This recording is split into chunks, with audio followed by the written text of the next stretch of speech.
ஏன்னா நானும் ஒரு பேரண்டாவும் இங்க நிக்கிறேன். ஒரு சின்ன கதை, குழந்தைங்களுக்கும் நமக்கு சேர்ந்த கதை. ஒரு முனிவர் வந்த பொழுது ஒரு ஆள் வந்து கையில பட்டாம்பூச்சி ஒண்ணு பிடிச்சிட்டு ஒரு பையன் பட்டாம்பூச்சி பட்டர்ஃப்ளையை கைக்குள்ள வச்சுட்டு, உங்களுக்கு எல்லாம் தெரியும்னு சொல்றாங்க, என் கைக்குள்ள ஒரு பட்டாம்பூச்சி இருக்கு, அது உயிரோடு இருக்கா இல்ல செத்து போச்சான்னு உங்களால உங்க அறிவினால சொல்ல முடியுமான்னு ஒரு கேள்வி கேட்டான்.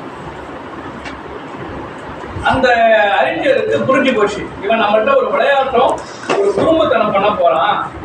நம்ம பட்டாம்பூச்சி உயிரோடு இருக்குன்னா கையை திறப்பான், நம்ம செத்து போச்சு நம்ம என்ன சொல்ல உயிரோடு இருக்குன்னா அவன் கொன்னுடுவான், கையில அழுத்திடுவான். உயிரோடு இருக்குன்னா கொன்னுடுவான், செத்து போச்சுன்னா கையை திறந்துடுவான். அவர் ரொம்ப அழகா சொன்னாராம், அந்த பட்டாம்பூச்சி உயிரோடு இருப்பதும் இல்லாமல் இருப்பதும் உன்னுடைய கைகளில் இருக்கிறது. நம்ம எல்லாருடைய எதிர்காலம் வாழ்க்கை எல்லாமே தீதும் நன்றும் பிறந்தரா வராமல் நம்முடைய கைகளில் தான் பெரும்பாலும் இருக்கு. ரெண்டாவது, இன்னொரு மூத்த அறிஞர்கிட்ட என்ன மாதிரி ஒரு பேரண்ட் போய் சொன்னாப்லையா, நான் எவ்வளோ என் பிள்ளைக்கு சொல்றேன், இந்த மாதிரி நடந்து போனோம். ஒரு நண்டு சொல்லுதான், பெரிய நண்டு, என்னுடைய குட்டி நண்டு, நான் என்ன சொன்னாலும் அது குறுக்க தான் போகுது, அதுக்கு என்ன நடக்க கூட தெரியல. அந்த ஞானி சொன்னாரா, என்ன உனக்கு நண்டு பிடிக்குமா? சரி. அந்த ஞானி சொன்னாரா, நீ எப்படி நடக்க வேண்டும் என்று சொல்லுவதை விட நீ நடந்து போ, அது உன்னுடைய பாதையில் நடந்து வருகிற பொழுது அதுதான் நடக்க கற்றுக்கணும். உள்ளபடியே நீங்க பேரண்டிங் தான் இருக்கிறதுலே பெரிய சவாலா இருக்கு. நம்ம விட நம்ம பிள்ளைங்க ரொம்ப அறிவாளிகளா இருக்கு, நம்ம விட கொஞ்சம் பிடிவாதமா இருக்கு, நம்ம விட வேண்டியது கிடைக்குது. நாம வாழ்ந்திருக்கக்கூடிய காலமும் இன்னைக்கு இருக்கிற காலமும் வேற வேற இருக்கு. எனக்கு வந்து ஒரு 23, 24 வயசுல என்னுடைய பொண்ணு இருக்கா. இவங்க எல்லாரோட வளர்ந்த குழந்தை, அந்த வளர்ந்த குழந்தையவே நாம வளர்க்கறதுக்கு நிறைய பாடுபட வேண்டியது. ஏன்னா இன்னைக்கு அந்த சுற்றுச்சூழல்ன்றது நிறைய இருக்கின்ற பொழுது நம்ம பிள்ளைங்க அதுக்கெல்லாம் இன்னைக்கு வந்து நான் டாக்டர் ஆகணும், கலெக்டர் ஆகணும், போலீஸ் ஆகணும், ரயில் இன்ஜினியர் ஆகணும், நிறைய கனவுகள் இருக்கு. அந்த கனவுகள்லாம் ஜெயிக்கணுன்ற பொழுது நமக்கு மிகப்பெரிய பொறுப்பு என்பது நாம் அவர்களுக்கு கொண்டு போறோம். தமிழ்நாட்டினுடைய ஒரு மிக மூத்த IAS அதிகாரி ஒருத்தர் வந்து கடந்த 2-3 மாதம் முன்னே என்னை கூப்பிட்டுருந்தார்.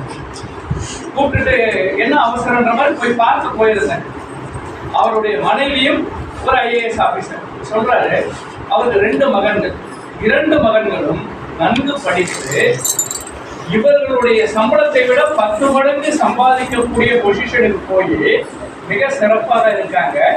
எங்களோட 2 பேருடைய லைஃபினுடைய மிகப்பெரிய அச்சீவ்மெண்ட், மிகப்பெரிய ஹாப்பினஸ், மிகப்பெரிய முழுமை என்பது என்னுடைய மகன்களுடைய எதிர்காலம் என் கண்ணு முன்னாடியே ரொம்ப சிறப்பா இருக்கலாம். எல்லா பேரண்டுடைய ஆசையும் எதிர்பார்ப்பு என்னவா இருக்க போது நம்முடைய பிள்ளைகள் அவருடைய வாழ்க்கையை மகிழ்ச்சியாகவும் நிறைவாகவும் இருக்கிறதுன்றதுதான் கிட்டத்தட்ட பேரண்டிங்கிறது ஒரு வகையான தியாகமாகத்தான் இருக்குது. ஏன்னா நம்மளால முடியலனாலும் பிள்ளைங்களுக்கு வேண்டியதை நம்ம செஞ்சு கொடுக்கணும்னு நினைக்கிற பொழுது அதே நேரத்தில் அதுக்கான அதே நபர் சொல்றாரு, என் பையன் வந்து எதிரில் இன்னொரு பையனை பார்த்து அந்த ஷூவை பத்தி கேட்டான். பார்த்துருந்தான். நான் என்ன கேட்டேன், ஏண்டா அந்த ஷூ உனக்கு வேணுமா? இல்லப்பா அது ரொம்ப விலை ஜாஸ்தி, அந்த ஷூவை வாங்க வேண்டிய அவசியம் இல்லைன்னு சொல்லிட்டு எனக்கு கடைக்கு கூட்டிட்டு போயிட்டு ஒரு நாமினலான காசுல இருக்க ஷூவை வாங்கினா எனக்கு அது இன்னொரு மகிழ்ச்சியை கொடுத்தது. சம்பாதிக்கிறது பெருசல்ல, அந்த சம்பாதிக்கிறதுடைய வேல்யூவும் அவனுக்கு தெரிஞ்சிருக்கு. நான் இவ்வளவு உயரமா சம்பாதிக்கிறதுக்காக அந்த ஆடம்பர எண்ணங்கள் அவனுக்கு இல்லாம அவனை நம்ம ஒரு ஒழுங்காக வளர்த்துருக்கோன்றது தான் எனக்கு மகிழ்ச்சி தருதுன்றத அந்த அதிகாரி சொல்கிற பொழுது வாழ்க்கையினுடைய ஒரு அர்த்தம் நமக்கு புரியுது. ஸோ பேரண்டிங் என்பதும் நாம இந்த பிள்ளைகள் எல்லாம் ரொம்ப இங்க இருக்க எல்லா குழந்தைங்களும் எனக்கு பிடிச்சிருக்கு. அதுல இந்த குட்டி பேர் எனக்கு தெரியல, யாழ்நிலா ரொம்ப ஆக்டிவா இருக்கு. இங்க இருக்க எல்லா பிள்ளைகளும் நம்ம இன்னும் 2 மணி நேரம் தான் நம்ம கையில அவங்க ஒட்டிக்கிற அளவுக்கு ரொம்ப அன்போடும் அவங்க வந்து ரொம்ப பிளைன் ஸ்லேட்டா இருக்கிற குழந்தைங்க. இந்த பிளைன் ஸ்லேட்டா இருக்கிற குழந்தைகளை நாம் எவ்வளவு அற்புதமான மனிதர்களாகவும் நம்மால் மாற்ற முடியும்.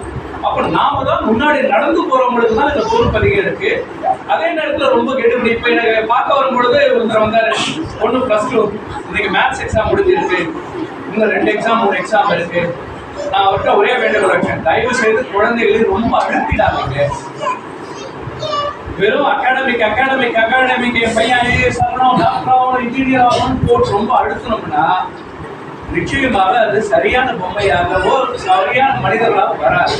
கொஞ்சம் அவங்க போக்கிலையும் போய் நீங்க ஆர்ட்லாம் நீங்க அனுப்புறீங்கன்றது பெரிய சந்தோஷம். ஏன்னா அவனுக்கு அது ஒரு கிரியேட்டிவிட்டி இருக்கும்.